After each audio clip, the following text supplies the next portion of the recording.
¿Qué tal, amigas, amigos? Déjenme decirles que es un gusto para mí estar con ustedes compartiendo este apasionante estudio de la carta del apóstol Pablo a los Efesios, que comienza diciendo: Pablo, apóstol de Jesucristo por la voluntad de Dios. Mi amigo oyente, si usted estuviera escuchando o leyendo esta epístola, sería bueno que quitara de allí el nombre Pablo e insertara su nombre. Es decir, donde tenga que ir un nombre, ponga el suyo y usted leerá: Jaime, empleado de estación de servicio por la voluntad de Dios. O Juan, herrero, por la voluntad de Dios, porque mire usted, no todos son llamados a ser apóstoles, no todos son llamados a ser pastores, y no todos son llamados a predicar. Es un error intentar ser algo a lo cual Dios no nos llamó, algo para lo que Dios no nos ha preparado y equipado. A mí realmente no me gusta la frase que se dice comúnmente: él está siguiendo un llamado más alto que Dios le dio. Él está en el ministerio. Mi amiga, mi amigo, el ministerio no es el llamado más alto de Dios para unos que para los otros que no están como apóstoles, pastores o predicadores. Como se dice, él está siguiendo este llamado más alto de Dios. Cualquier cosa a la que Dios le llame a uno para hacer y lo equipe para eso, ese es el llamado más alto de Dios para su vida. Usted no necesita sentirse un ciudadano celestial de segunda categoría solo porque usted está trabajando en una estación de servicio o es una secretaria, o si usted ha sido bendecida por Dios con el privilegio de ser ama de casa. Cualquier cosa que sea aquello para lo cual Dios lo llamó, ese es el mayor llamado de Dios para su vida. Y deberíamos estar gozándonos en lugar de sentirnos culpables, como pensar: yo no estoy en el ministerio, debería estar en el ministerio, tengo que trabajar en ese trabajo. Hey, esté agradecido que Dios le ha evitado mucho dolor y penas que los ministros llamados por Dios generalmente tienen que sufrir, tienen que atravesar. El apóstol Pablo solo está declarando su propio llamado. Lo que yo soy, lo soy por la voluntad de Dios. Y eso es lo importante. Por muchos años yo tuve un problema difícil. Yo quería ser Chuck, el evangelista por la voluntad de Dios, pero yo no era eso. Dios nunca me llamó a ser un evangelista. Mi esfuerzo por ser un evangelista fue totalmente inútil y frustrante. No fue sino hasta que yo decidí romper el molde de esa denominación en la que estaba, que tenían al evangelista como el más alto llamado, y solo ser lo que Dios me había preparado para que fuera, para lo que me ordenó. Recién allí encontré la paz con Dios. Chuck, un pastor, maestro por la voluntad de Dios. Fue allí que yo comencé a experimentar la verdadera plenitud en mi ministerio. Hasta ese momento todo había sido muy duro. Era algo muy pesado, era una presión tremenda. Yo intentaba hacer algo para lo cual Dios no me preparó. ¿Se da cuenta? Esa es la cosa más dura que uno puede enfrentar cuando uno intenta hacer algo para lo cual Dios no lo preparó. Sepa, estimado amigo, estimada amiga, lo que usted es por la voluntad de Dios, eso es lo que usted debe saber. Porque si usted es lo que es por la voluntad de Dios, entonces usted tendrá placer en lo que usted es y en lo que hace. Y cuando su trabajo se vuelve un placer, entonces usted será una persona feliz. Siempre estoy alentando a los jóvenes para que encuentren algo que ellos realmente disfruten haciéndolo y que aprendan cómo vivir de eso. Porque cuando su trabajo es su placer, entonces usted estará feliz. Ahora, si su trabajo es una carga, usted se sentirá una persona miserable. Porque usted tiene que pensar que probablemente la tercera parte de su vida la pasará en ese trabajo. Y si es una carga, una presión sobre usted, usted pensará, oh, tengo que ir a trabajar este día. Realmente voy a estar feliz cuando lleguen las 5 de la tarde y me retire del trabajo. Mi amigo, usted estará quejándose permanentemente de eso. El apóstol Pablo decía, apóstol de Jesucristo por la voluntad de Dios, a los santos y fieles en Cristo Jesús que están en Éfeso. Quizás usted piense, bueno, esto a mí me deja fuera. La única parte en que usted queda fuera, mi amigo, mi amiga oyente, es cuando menciona Pablo Éfeso. Es una tragedia realmente que la Iglesia decida santificar ciertas personas con honores especiales. Y entonces nosotros lo hacemos a él santo. Mire, la Iglesia nunca hizo a nadie santo. El Señor es quien creó los santos, no la Iglesia. Y en lo que refiere a Dios, todos ustedes, si lo aman a Dios y lo siguen a Él, son santos. No se trata de una categoría especial de personas estupendas, no. Es un título común para aquellos que le pertenecen a Dios, que lo aman y creen en Él. Oh, San Carlos, voy a aceptar este título. Ahora, si eso le molesta a usted, Pablo, a continuación, lo incluye a usted en el resto de las personas allí, porque dice a los santos y fieles en Cristo Jesús. Así que esta carta es para usted. En este primer versículo, él introduce realmente, con ese tono que hay detrás de toda la epístola, y está en las palabras en Cristo Jesús. Por eso a través de toda esta epístola, usted verá que es de ayuda para usted si toma un marcador y se pone a subrayar todas las cosas que Dios ha hecho por usted en Cristo, a través de Cristo. Usted encontrará esta frase, por ejemplo, en Él, o la frase por quién, en quién, a través de Él. Todas estas cosas que usted es y tiene por medio y en Jesucristo. Usted encontrará en varias ocasiones a lo largo de la epístola estas expresiones. Así que esto casi se vuelve la palabra clave que ha de desbloquear la epístola, mientras él le dice todo lo que usted es y todo lo que Dios ha hecho por usted, todo lo que ha de hacer por usted, todo lo que Dios quiere hacer para su bendición.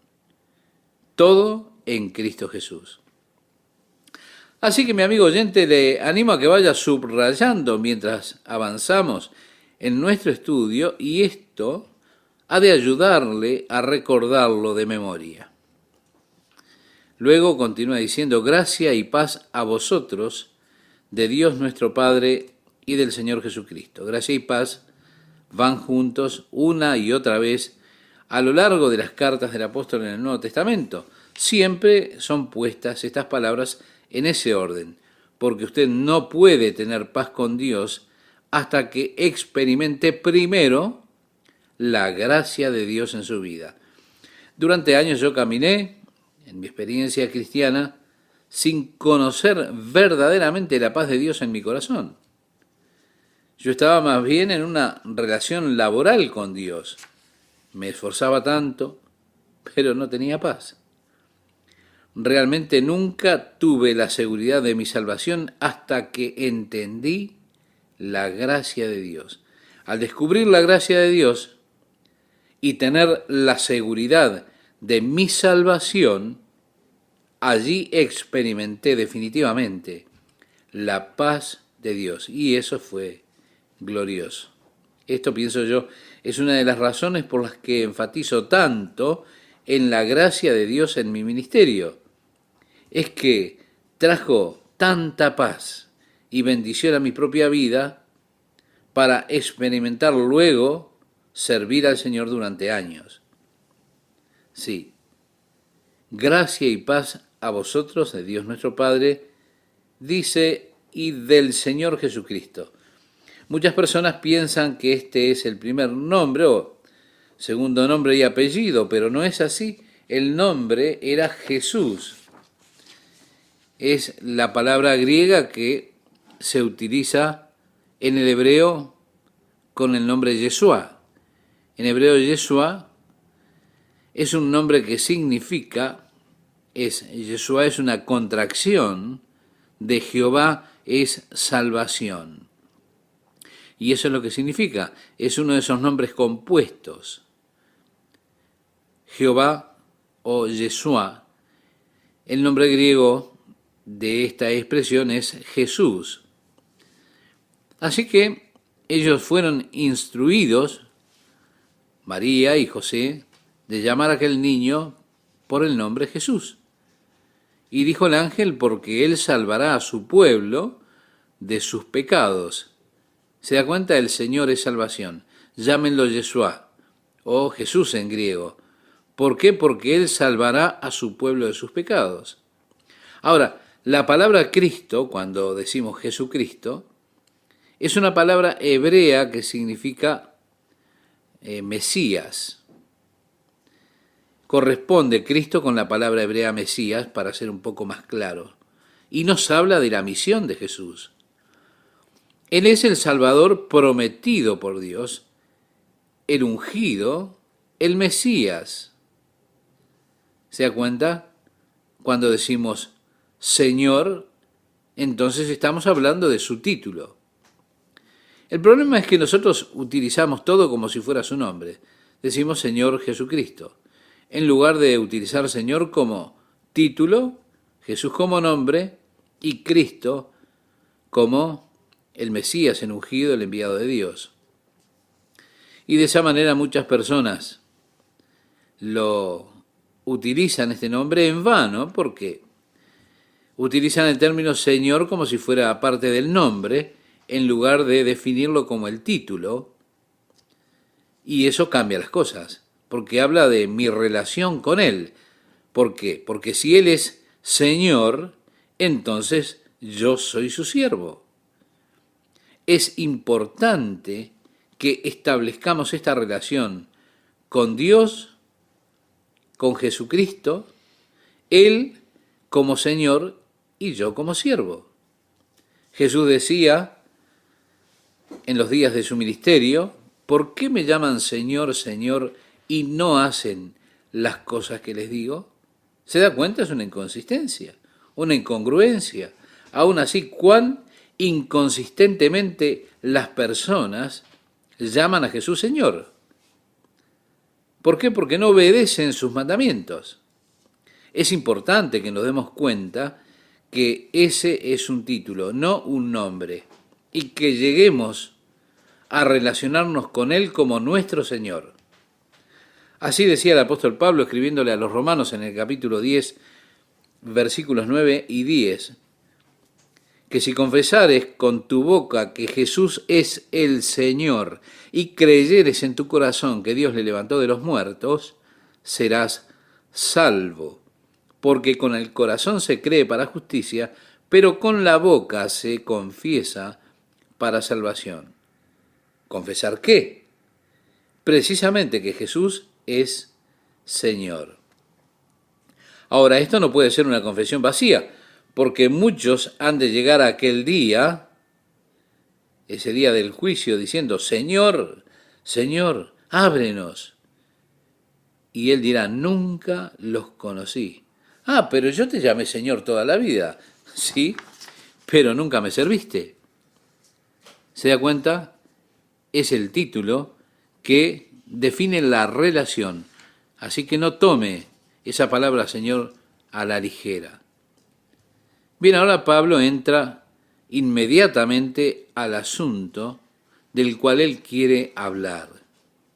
Dice, bendito sea el Dios y Padre de nuestro Señor Jesucristo, que nos bendijo con toda bendición espiritual en los lugares celestiales en Cristo. Allí lo tiene usted. Note, primeramente, agradece a Dios por las bendiciones espirituales. De hecho, hay muchísimas, demasiadas charlas en el día de hoy acerca de bendiciones materiales. Están aquellos que van por ahí respaldando cómo cada santo de Dios tendría que experimentar toda clase de bendiciones materiales. Y así los testimonios se trasladan siempre a bendiciones materiales. Sí, las personas testifican mucho de bendiciones materiales, pero Pablo está agradeciendo a Dios por las bendiciones espirituales. Cuando usted escucha a una persona que da gracias a Dios, sería bueno que usted prestara atención a qué está agradeciéndole a Dios, porque eso indica el lugar espiritual que tiene esa persona. Si uno realmente camina en el Espíritu, estará interesado en las cosas del Espíritu. Y así estará agradecido a Dios por las bendiciones espirituales. Ahora, si una persona es un materialista, muy interesado en las cosas materiales, usted verá que siempre esa persona estará hablando de bendiciones materiales. Tenga cuidado con esas personas. Dice la Biblia que declaran que la santidad es una forma de prosperidad material. Y dice de los tales huid. Sí, el apóstol Pablo está agradeciéndole a Dios ahora por las bendiciones espirituales. Y pasará los primeros 3 capítulos de esta carta enumerando esas bendiciones espirituales que tenemos nosotros en y a través de Jesucristo. Él dirá y nos dirá a nosotros durante estos 3 capítulos lo que Dios ha hecho por nosotros. Y pienso que uno de los mayores problemas que existe en la iglesia de hoy día y que se levanta en el hecho de que en la iglesia siempre estamos escuchando lo que deberíamos estar haciendo nosotros por Dios. Mire, yo creí con esa clase de dieta, por decirlo de alguna forma. A cada reunión que iba parecía que se me estaba diciendo lo que debería estar haciendo por Dios, que yo no estaba haciendo lo que debía hacer por Dios. Y me sentía miserable, culpable permanentemente, porque estaba fallándole a Dios. Yo debería estar haciendo más por Dios, debería estar haciendo esto por Dios, aquello por Dios, lo otro por Dios. Habían muchas cosas que yo quería hacer, pero era débil. Debería haber orado más, así que los domingos en la noche allí iba y oraba a Dios. Yo voy a orar más esta semana, pero no lo hacía. Y me sentía culpable, y al siguiente domingo por la noche iba otra vez. Me arrepentía de no haber orado más esa semana, pero le decía, Señor, esta semana sí lo voy a hacer, ¿eh?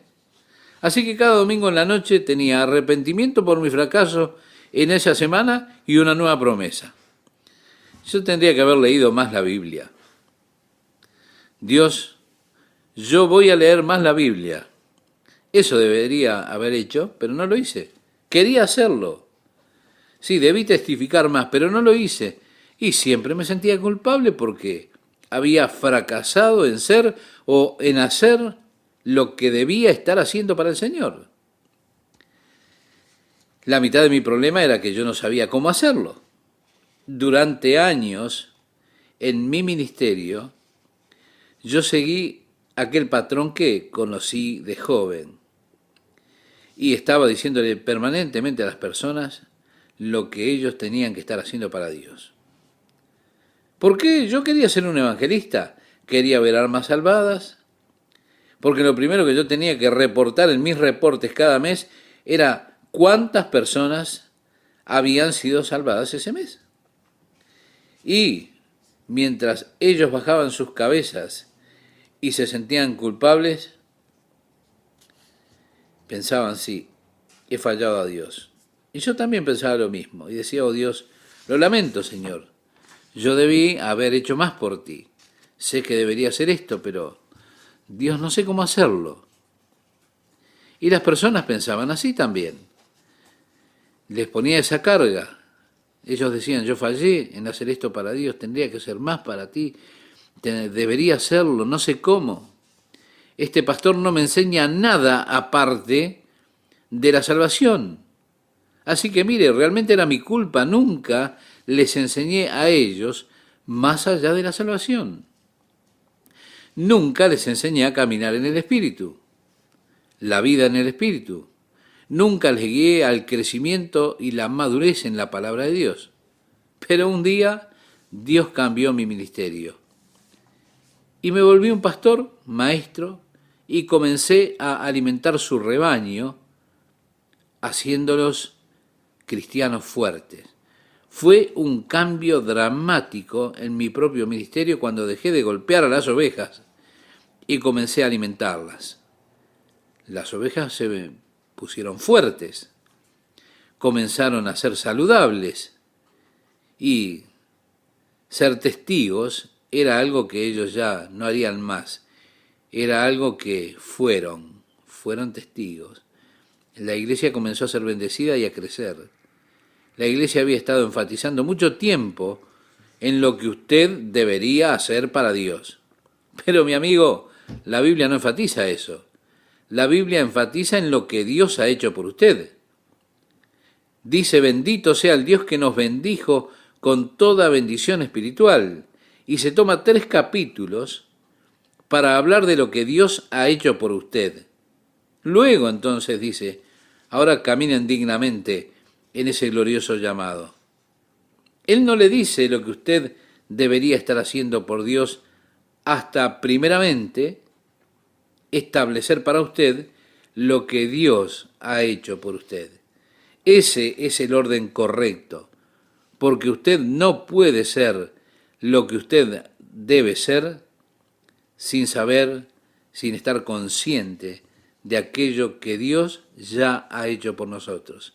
En otras palabras, la obra de Dios tiene que aparecer primero en nuestra vida. Decía Pedro, bendito el Dios. ¿Se da cuenta? Hablaba así en su primera carta, en el capítulo 1, versículos 3 al 5. Bendito el Dios que nos hizo renacer para una esperanza viva por la resurrección de Jesucristo de los muertos, para una herencia incorruptible, incontaminada e inmarcesible, reservada en los cielos para vosotros que sois guiados por el poder de Dios. Usted lo puede leer después esto tranquilo ahí en su lugar. Eso es lo que Dios ha hecho por usted. Bendito sea Dios. Demos gracias a Dios que hemos nacido de nuevo a esta esperanza viva. ¿Por qué? Porque Jesús se levantó de los muertos. Y ahora tenemos de Dios una herencia incorruptible, incontaminada, no se desvanece. Todo esto es de Dios. Es lo que Dios ha hecho por usted. Eso está reservado en los cielos para usted, que está siendo guardado por el poder de Dios. Sí, es Dios que lo guarda a usted. Bueno, quizás usted diga que no tengo nada que hacer. Por supuesto que sí. Pero es a través de la fe, de solo creerlo. Es todo lo que Él requiere, que usted crea la obra que Él ha hecho por usted. Y así, entonces buscamos seguir este patrón del Nuevo Testamento, declarando primero la gloriosa obra de Dios a nuestro favor. Bendito sea el Dios y Padre que nos ha bendecido con todas estas bendiciones espirituales, sí, en lugares celestiales, en Cristo Jesús. Amigas, amigos, es un gusto saludarles nuevamente y compartir estos momentos con la palabra de Dios. Inmediatamente entra el apóstol Pablo en este asunto del cual él quiere hablarles. Bendito sea el Dios y Padre de nuestro Señor Jesucristo, que nos bendijo con toda bendición espiritual en los lugares celestiales en Cristo. Como decíamos en el programa anterior, aquí él está agradeciéndole a Dios por las bendiciones espirituales. Hay demasiadas charlas en nuestros días en cuanto a las bendiciones materiales y testimonios de las bendiciones materiales. Las personas siempre lo están haciendo. Pero Pablo agradece a Dios aquí por las bendiciones espirituales. Cuando usted escucha a una persona que le da gracias a Dios, es bueno que prestemos atención si le está agradeciendo a Dios porque Dios lo ha bendecido espiritualmente, es porque esa persona camina en el Espíritu, está interesada en las cosas del Espíritu. Por eso es que le agradece las bendiciones espirituales, pero si una persona es materialista, muy interesado en las cosas materiales, siempre estará hablando acerca de bendiciones materiales.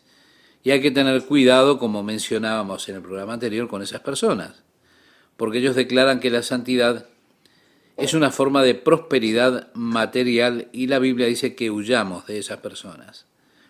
Pablo aquí agradece las bendiciones espirituales y pasará los 3 primeros capítulos de esta carta hablando de ellas. Las bendiciones que tenemos en y a través de Jesucristo. Él dirá entonces lo que Dios ha hecho por usted. Y pienso que uno de los mayores problemas en la iglesia del día de hoy se refiere al hecho de que la iglesia siempre allí se está escuchando lo que deberíamos estar haciendo nosotros por Dios. Y yo creí de esa manera y crecí de esa forma. En cada reunión a la que concurría, parecía que se me estaba diciendo lo que yo debía hacer por Dios. Aquello que no estaba haciendo y que debía hacer por Dios. Y me sentía miserable, culpable, constantemente por haber fracasado para Dios. Porque yo debería estar haciendo más por Dios, debería estar haciendo esto, aquello, lo otro por Dios.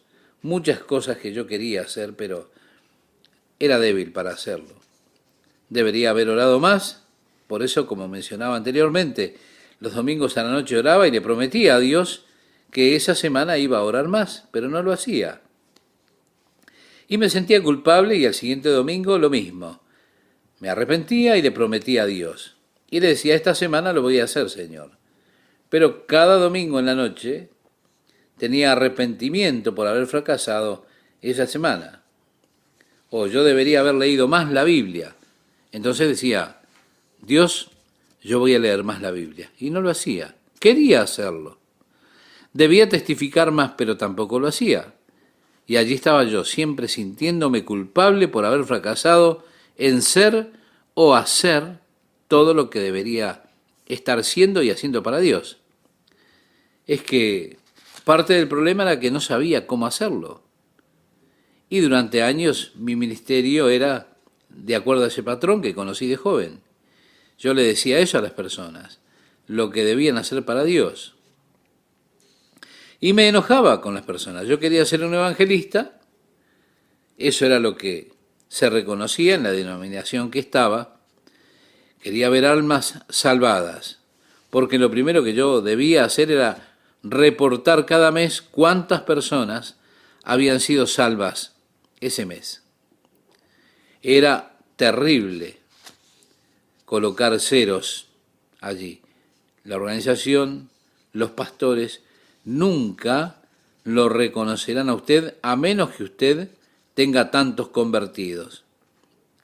Así que yo preparaba algunos sermones fantásticos evangelísticos.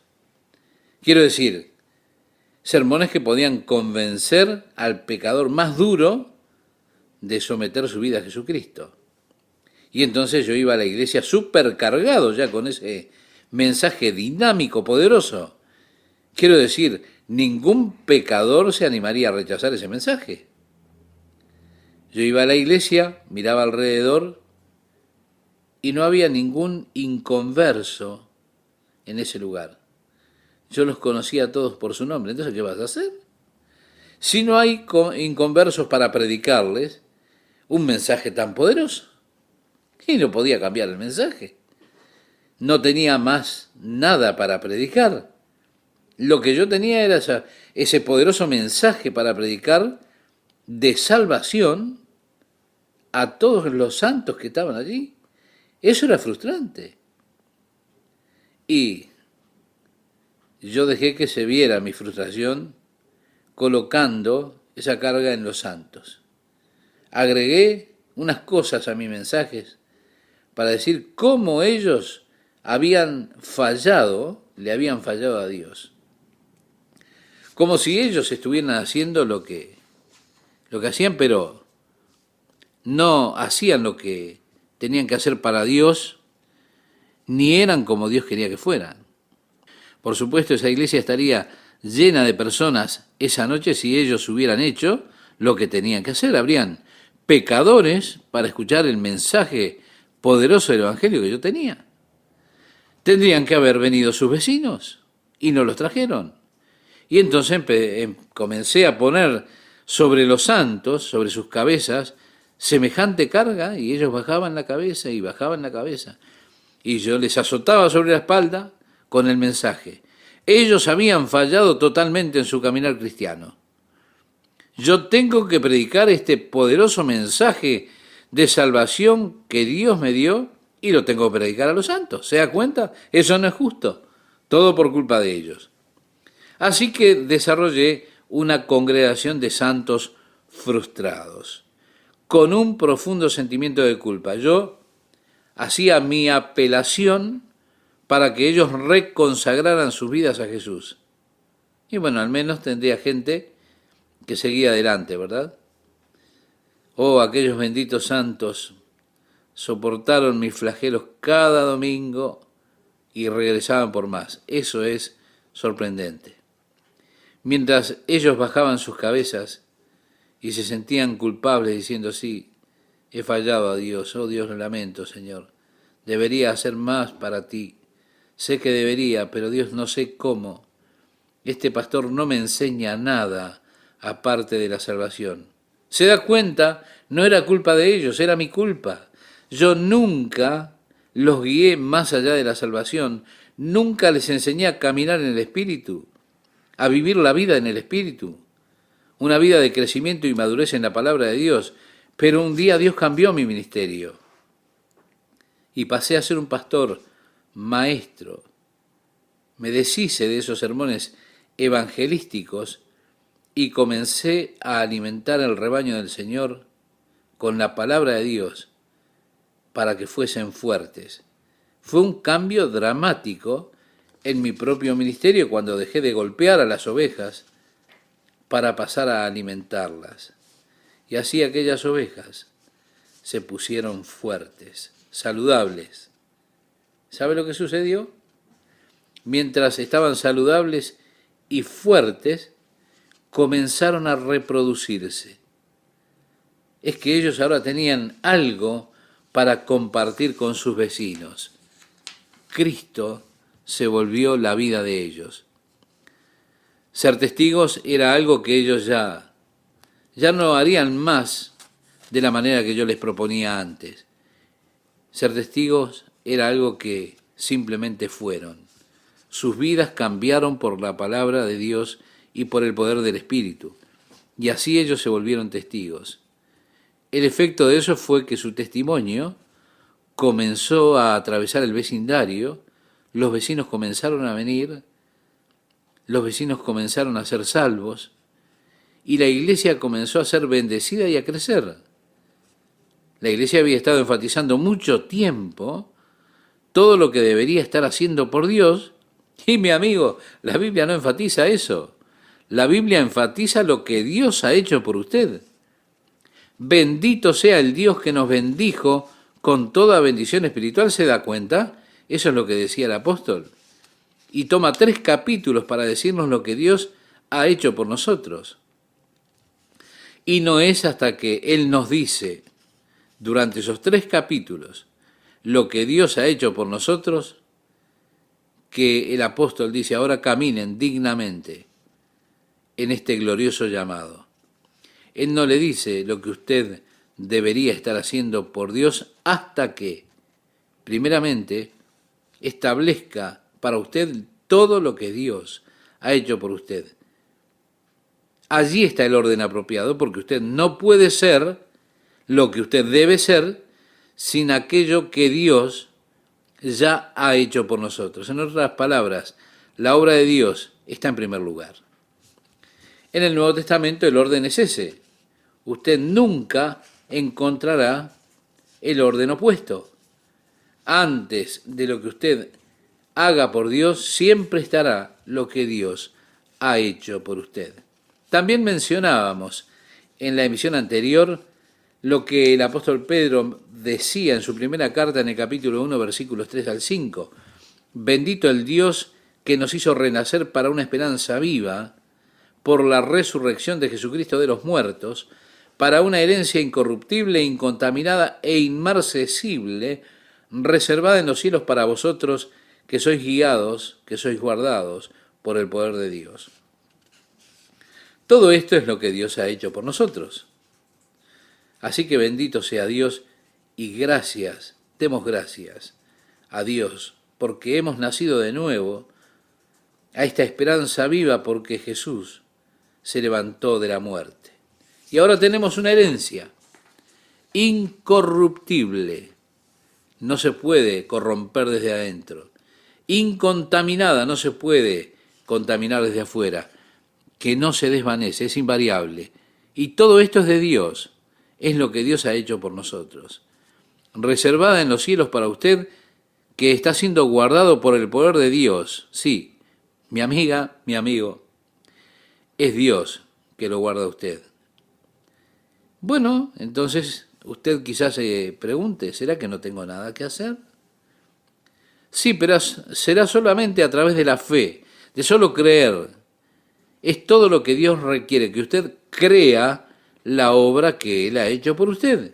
Y así, entonces buscamos seguir ese patrón del Nuevo Testamento declarando la gloriosa obra de Dios a favor nuestro. Bendito sea el Dios y Padre que nos ha bendecido con todas estas bendiciones espirituales en los lugares celestiales en Cristo Jesús.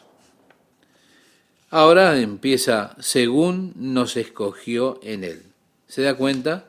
Hay que subrayar ahí. Dios me escogió. Es emocionante. Mire, esto solía asustarme. Yo discutía contra esto. Que no es justo que Dios deba escoger. No me gustaba la doctrina de la divina elección. Ahora no sé por qué no me gustaba, considerando que Él me escogió a mí. Pero de alguna forma mi mente racional luchaba con eso. Estoy feliz de que Dios me diera la elección. Es decir, aprecio que Dios me haya dado a mí la capacidad de elegir libremente. Y reconozco la maravillosa responsabilidad que tiene eso. Pero estoy feliz de que Dios me diera la oportunidad de escoger con quién pasaría yo el resto de mi vida. Yo realmente odiaría tener a alguien que se me hubiera impuesto a mí para que me acompañara toda mi vida. Así que aprecio poder hacer o poder haber hecho esa elección. Ahora, de la misma manera yo le negaba a Dios ese mismo derecho. Dios, tú no tienes derecho de escoger con quién quieres pasar la eternidad. Pero aquí dice, según nos escogió. Es interesante que el apóstol tiene esto allí en la cabeza o encima en la lista. Creo que es apropiado, porque la cima de nuestra lista debería ser el hecho de que Dios nos ha escogido. Y qué bendición, qué gloriosa bendición es que Dios me escogiera a mí para pasar la eternidad con Él. Ahora, lo asombroso es cuando Dios me escogió, y esto nos da una pequeña pista en todo el asunto, que dice, según nos escogió en Él antes de la fundación del mundo. Bien, Dios no me escogió después que yo decidiera limpiar mis actos y vivir para Él. No, Dios me escogió antes de la fundación del mundo. Ahora, esto le da a usted la clave en cuanto a la elección de Dios. Habiéndome escogido antes de la fundación del mundo, indica que Él me escogió de acuerdo a su conocimiento previo, porque Dios conoce todas las cosas desde antes. Él no aprende nada nuevo jamás. Si Él tuviera que aprender algo nuevo, entonces Él no sabría todas las cosas. Santiago dice en su carta, en Él todas las cosas son conocidas desde el principio. Por eso es de acuerdo a su conocimiento previo, porque Él sabe de antemano todas las cosas. Fue por eso que Él me escogió en base a su conocimiento previo. Ahora, aquí es donde tenemos dificultades con este concepto de conocimiento de Dios y la predestinación y la elección en Él. Tenemos problemas porque nosotros no podemos pensar con esa capacidad o esa ventaja que tiene Dios. En la base de lo que Dios sabe desde el comienzo. Fue en esa base que Él hizo sus elecciones. Ahora, imagine si usted tuviera esa capacidad de saber todo desde antes que sucediera. Que usted supiera exactamente cómo habría de acontecer todo. Seguramente usted regresaría y mejoraría todas sus cosas, ¿verdad? Yo he tomado decisiones en mi vida, he hecho elecciones de las cuales más tarde me lamenté. Decisiones pobres que tomé en mi vida, vendí algo demasiado rápido, compré en el momento que no tenía que comprar.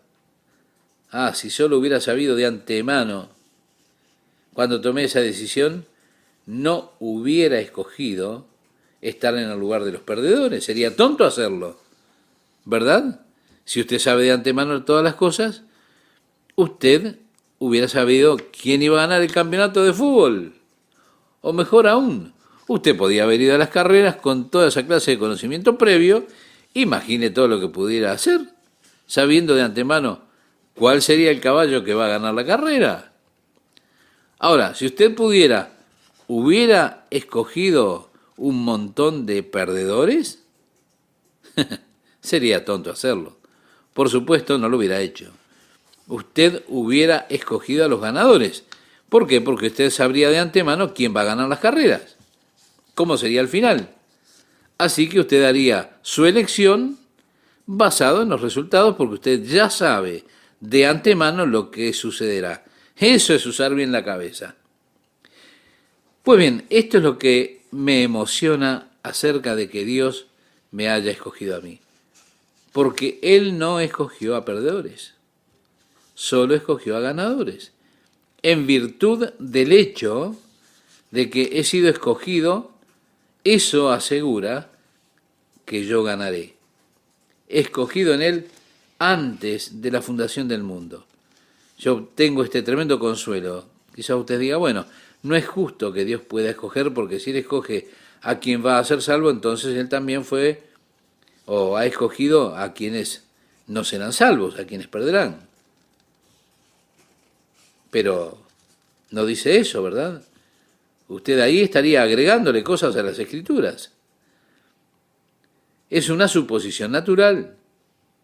El hecho de que Dios conoce de antemano a aquellos que serán salvos y los escoge, no imposibilita a ningún hombre en el hecho de venir, porque las Escrituras dicen, el que tiene sed, venga, el que quiera, tome del agua de la vida gratuitamente. Así dice en Apocalipsis, capítulo 22, verso 17. Nunca una persona ha venido a Dios y ha sido echada por Dios. No. Dios no dice, bueno, a ver, déjame ver, a ver cómo es. Lo siento, no. Tu nombre no está en la lista, así que pena. Pareces una buena persona, me hubiera gustado salvarte, pero hay algún error en los registros que están fuera de lugar, así que supongo que no lo pudiste lograr. La predestinación, elección divina, nunca excluye a ningún hombre. Usted dirá, pero a mí no me parece que me guste que Dios pueda hacer esa elección. ¿Por qué? Porque si Él escogió, bueno, ¿cómo sabe usted que Él no lo escogió? Yo no soy un cristiano. Bueno, ¿por qué usted no es un cristiano? Y porque no quiero serlo. Entonces tal vez Él no lo escogió por eso. Eso es triste. Pero usted puede descubrir si Él lo escogió o no aceptando a Jesucristo. Usted acepta a Jesucristo y usted descubrirá que Él lo escogió antes de la fundación del mundo. Mire usted, si hay alguna pregunta en cuanto a esto, usted puede respondérsela en este momento. Usted puede decir, Señor, ven a mi vida. Yo seré un cristiano, seguiré a Jesucristo. Usted descubrirá en el instante que lo haga que Dios lo escogió desde la fundación del mundo. Porque Dios está diciendo, he esperado por esto, es grandioso que estés a bordo, pasa. Luego Él le mostrará, yo te escogí, aquí estás. Yo sabía exactamente el tiempo y toda esta situación, que tú habrías de escoger la salvación. Has sido escogido antes de la fundación del mundo. Sí, pero ¿qué si yo no quiero ir? Tengo que decirlo nuevamente, es duro, pero usted no puede culpar a Dios, porque Dios le ha abierto la puerta a usted también. Le ha dado la oportunidad, lo ha llamado para que entre. Así que a pesar de que Dios escogió a estos, Él tiene aún la puerta abierta, así que esto se vuelve una decisión suya. A pesar de que Dios ya sabe qué elección usted ha de tomar, pero es usted quien toma la decisión. Dios en toda su sabiduría conoce la decisión de cada persona. Él no toma la decisión por ninguno. Él solamente sabe de antemano aquello que usted ha de escoger. Hemos sido escogidos desde antes de la fundación del mundo para que fuésemos santos y sin mancha delante de Él. ¿Qué ha escogido Dios para usted? Que usted esté delante de Él santo y sin mancha. En la carta de Judas leemos, y aquel que es poderoso para guardaros sin caída y presentaros sin mancha delante de su gloria con gran alegría. Si uno de estos días mi nombre será llamado y tendré que estar de pie, Dios me mirará. Jesús se adelantará y dirá, Padre, es uno de los míos. En Cristo, santo y sin mancha. Él es inocente, Padre, no tiene mancha, no tiene culpas. Me va a presentar sin culpas. ¿Cómo? Porque Él me va a presentar en Él. Es en Cristo que yo tengo esta presencia delante de Dios sin falta, sin mancha, santo. No es por mí, no es por mis obras, no es por mi esfuerzo, es la forma en que Dios me ha de recibir en Cristo Jesús.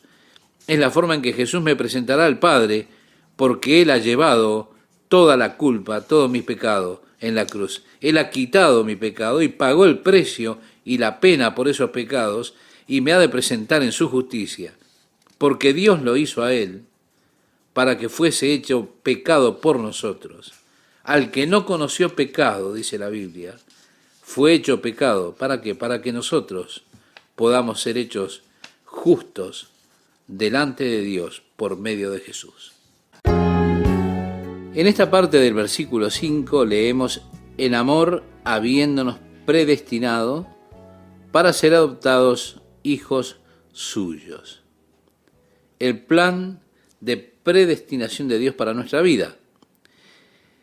Mientras estudiábamos Romanos, la carta del apóstol Pablo a los Romanos, señalábamos el hecho de que hemos sido adoptados como hijos de Dios.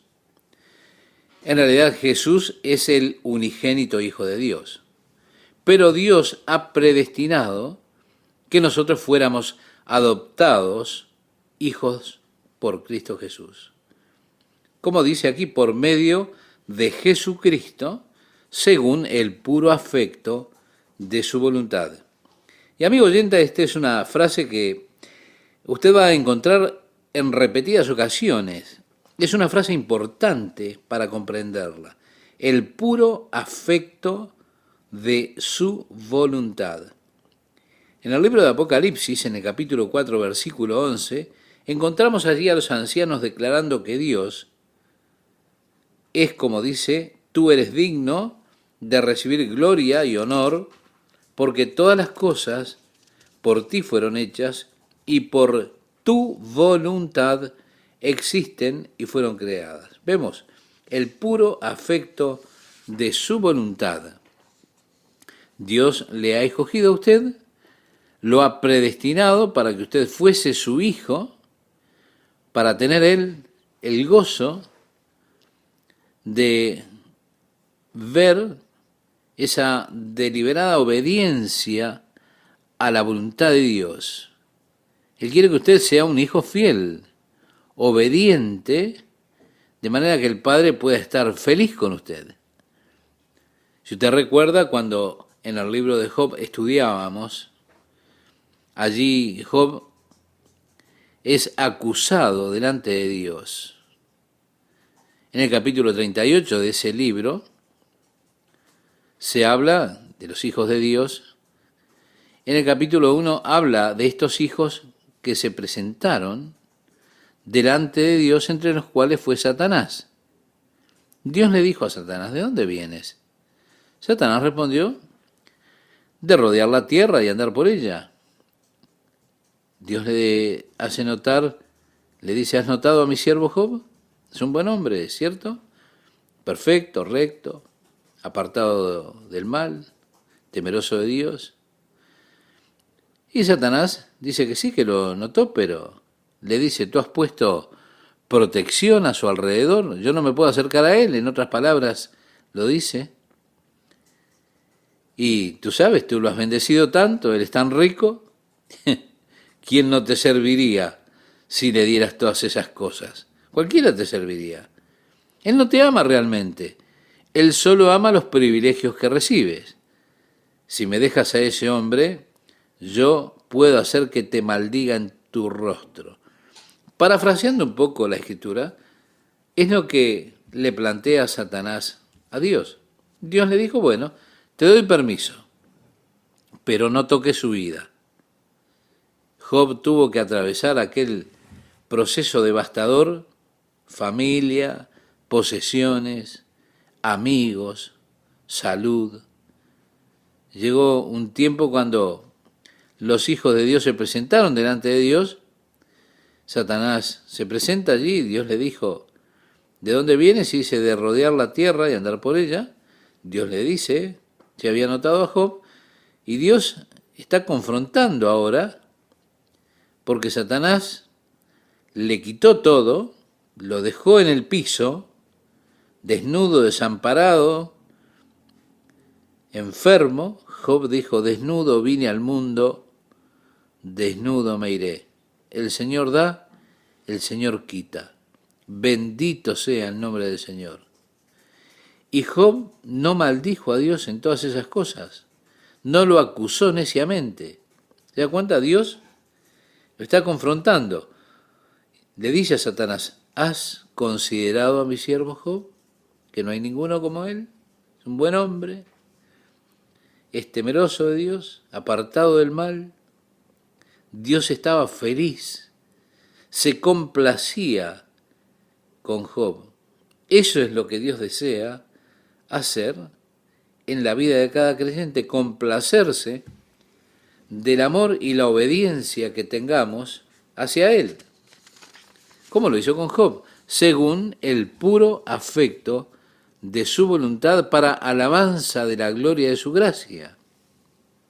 Es decir, para que Dios pueda ser alabado, pueda recibir gloria por esa gracia, tremenda gracia de Dios.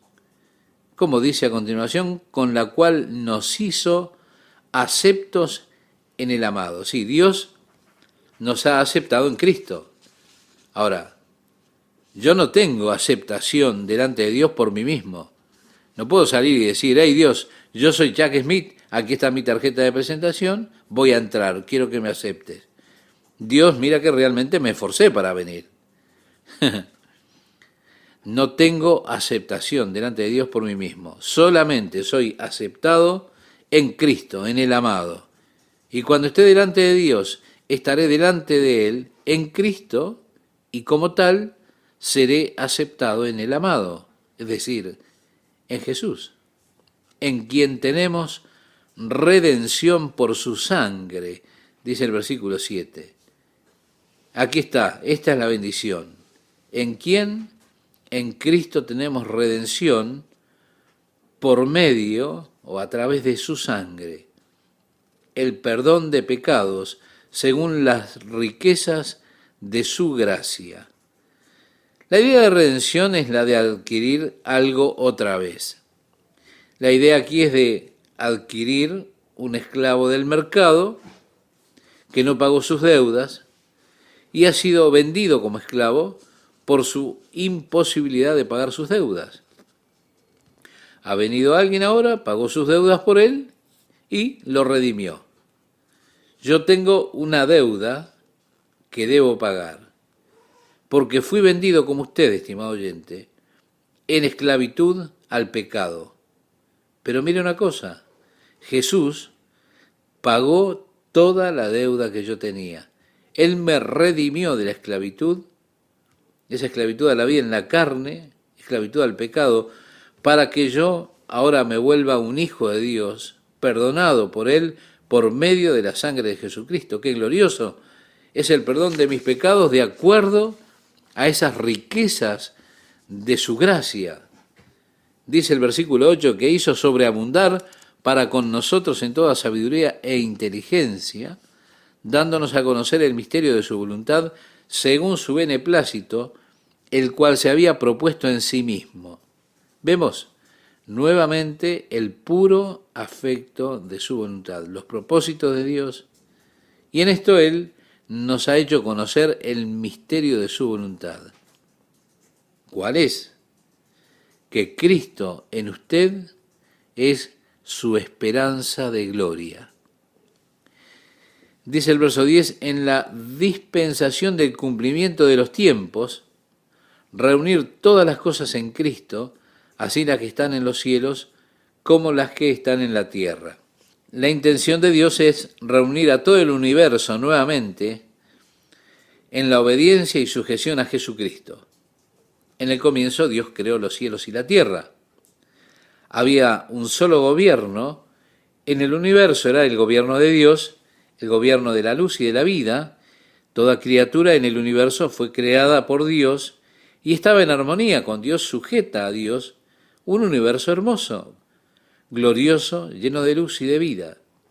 Pero un día, una de esas gloriosas criaturas de Dios, que era perfecta en belleza y sabiduría, perfecta en todo sentido, decidió que quería ser igual a Dios, que habría de exaltarse a él mismo sobre los otros ángeles para ser como Dios. Y en esa rebelión contra la voluntad de Dios, llegó un segundo gobierno en el universo. Satanás como principal en el gobierno de la muerte y de las tinieblas. Un gobierno que está en discrepancia con el gobierno primero, en rebelión con él. De esa forma está el comienzo de esa lucha en este universo del bien contra el mal, del mal contra el bien. Hemos llegado al tiempo, nacido en este planeta, que resulta ser una clase de centro del conflicto. Hemos nacido en un conflicto espiritual. Incluso dentro de nosotros hemos experimentado el conflicto del bien que yo debería hacer y muchas veces no hago, y aquello que no quiero hacer y me encuentro haciéndolo. Me encuentro a mí mismo en ese conflicto del bien y del mal. Miro alrededor a este mundo fatigado y lo veo en ese conflicto. Veo los trágicos subproductos del conflicto. Veo el sufrimiento, las guerras, las luchas, todo como resultado de aquella rebelión inicial contra Dios. El hombre está atrapado en esa rebelión. Y no vivir como Dios lo pondrá al hombre a vivir sobre el mundo. No vivir como Dios quiso que fuera el hombre en este mundo. Todo se resolvería si nosotros solamente comenzáramos a vivir como Dios pide que vivamos. Un día, gracias a Dios, sí, un día Satanás será lanzado a la gehenna. Y todos aquellos que escogieron rebelarse contra Dios serán lanzados con él en la oscuridad más allá de esta galaxia, en una oscuridad abismal más allá de la luz de cualquier universo. Mandó la oscuridad en lugar de luz. Sí, Dios los ha de acomodar en la oscuridad eterna, es decir, la oscuridad para siempre. Y en el universo de Dios, nuevamente habrá un solo gobierno. Dios reunirá en la plenitud de los tiempos todas las cosas en Cristo y todo en sujeción a su autoridad, viviendo en un mundo, en un universo de paz, de luz y de gloria. Todo en armonía con Dios. Todos sincronizados con Él una vez más. ¡Oh, qué glorioso universo ha de ser ese! ¿Sabe usted? Este mundo no sería un mal lugar para vivir si no fuera por el pecado. Yo he visto algunos lugares que son realmente hermosos. Si no fuera por la corrupción del hombre en este planeta, realmente habrían lugares hermosos y gloriosos para ver. He buceado en algunos lugares que son fabulosos. Me he quedado encantado con los corales, con la variedad de peces, y por allí he visto tiradas unas latas de cervezas y pienso, qué tragedia. Alguna persona desconsiderada las tiró por allí contaminando y ensuciando. El hombre tiene esa capacidad de ensuciar todo, según parece. Qué glorioso será vivir en un mundo que estará todo en sujeción a Jesucristo, cuando en el cumplimiento del tiempo, cuando el ciclo se complete, y Dios reúna todo de nuevo en uno, es decir, en Cristo. Dice el versículo 11, en Él asimismo tuvimos herencia. Sí, una herencia incorruptible, pura, que no se desvanece, que está reservada en los cielos para usted. Si somos hijos de Dios, entonces somos herederos de Dios y herederos con Jesucristo. Esto es posible solo a través de Él, a través de Jesucristo. Solo por medio de Él nos volvimos herederos del glorioso y eterno reino de Dios, de las riquezas de ese reino. Ellas son nuestras, las hemos de disfrutar en un mundo sin fin. En Él, asimismo, tuvimos herencia, habiendo sido predestinados conforme al propósito del que hace todas las cosas, según el designio de su voluntad. Dios no tiene que pedirle consejo a nadie, no. Él hace todo de acuerdo a su propia voluntad. Sus propósitos que Él se ha propuesto, ellos han de suceder, permanecerán. Los propósitos de Dios no pueden ser abatidos. Aquello que se propuso Dios ha de suceder. Y gracias a Dios que Él se ha propuesto que yo comparta con Él ese reino glorioso. Oh, gracias a Dios por sus propósitos. Los propósitos eternos de Dios, los cuales Él se ha propuesto en sí mismo por el consejo de su propia voluntad. ¿Para qué? Lo dice el verso 12, a fin de que seamos para alabanza de su gloria, nosotros los que primeramente esperábamos en Cristo.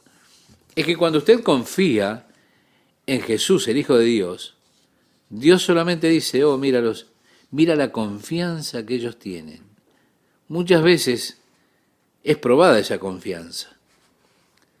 ¿Confiaré en Dios cuando las cosas van mal? ¿O solamente confío en Dios cuando todo va color de rosas de maravilla? Y entonces yo digo, amigo, la vida es buena, es maravillosa. Señor, confío en ti en todo, pero ¿confío en Dios cuando las cosas se ponen duras? ¿O confío en Él solo cuando puedo comprender lo que Él está haciendo? ¿Puedo confiar en Él cuando no entiendo lo que sucede? Muchas veces Dios permite que esté en situaciones que no comprendo para ver si mi confianza realmente es genuina. Al confiar en Él en esos momentos oscuros, difíciles, de sufrimiento, esos lugares que aparecen las dudas, cuando yo confío en Él en esos momentos, realmente eso trae mayor alabanza a su gracia, más que cuando solo confío en Él en los buenos tiempos. Mi confianza en Jesús. Dice, en Él también vosotros, habiendo oído la palabra de verdad, el evangelio de vuestra salvación, y habiendo creído en Él, fuisteis sellados con el Espíritu Santo de la promesa. Bien, Éfeso era un puerto principal al cual llegaba la mercadería desde la parte oriental del mundo de entonces. Los comerciantes de Roma iban a Éfeso, a los mercados más grandes, mercados mayoristas, compraban allí la mercadería que venía de Oriente, ellos la embalaban y colocaban su sello en ese paquete, en esa caja. Y allí, ese sello de cera, cada uno tenía su anillo que era un sello, calentaban la cera y lo presionaban, y allí quedaba la marca del comerciante que era el dueño de eso. Lo ponían en los barcos, luego los barcos salían hacia Puteoli, que era el puerto de Roma en aquellos días. Cuando llegaba la mercadería, los siervos de los comerciantes, los empleados o los esclavos que estaban allí, pasaban entre las cajas mientras éstas eran descargadas y comenzaban a decir, allí está. Recogían la mercadería que estaba sellada con el sello de su amo. Esa era la señal del dueño. Es lo que decía, eso es mío, eso me pertenece, tiene mi sello. Era la señal del propietario. Mi amiga, mi amigo, Dios lo ha comprado a usted.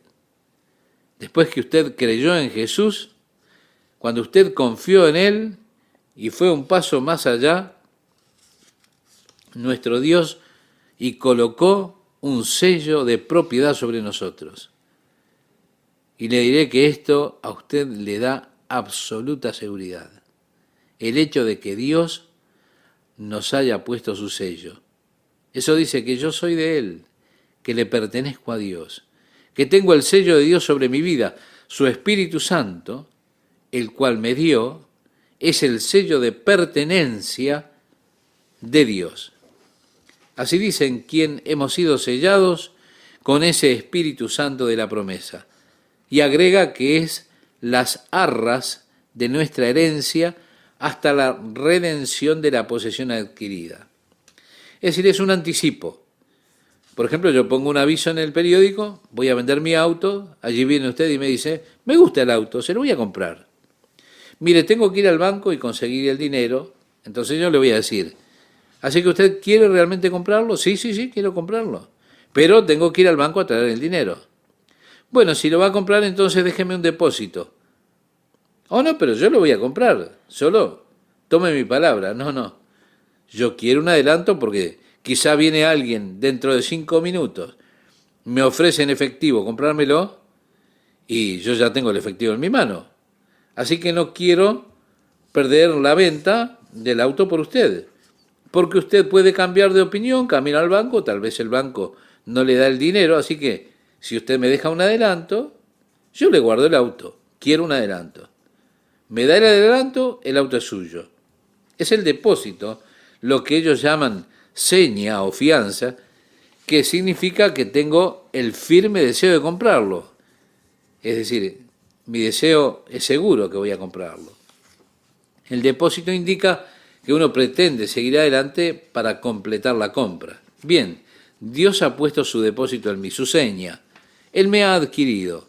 He sido redimido a través de Jesucristo, pero me selló, colocó su marca de propiedad sobre mí y pagó el adelanto, el depósito, hasta aquel día en que Él me tome en su glorioso reino y complete la redención.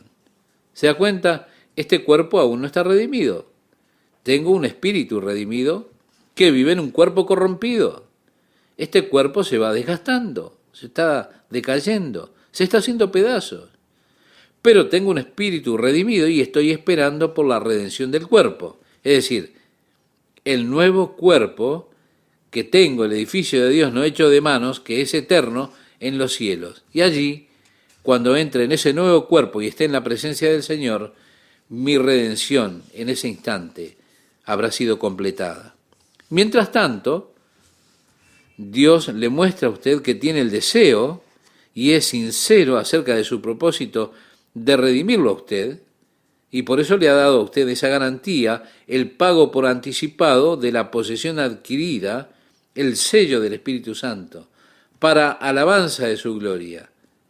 Mi amigo, mi amiga, un día Dios ha de completar esta transacción de mi salvación cuando yo esté allí con Él en su reino glorioso.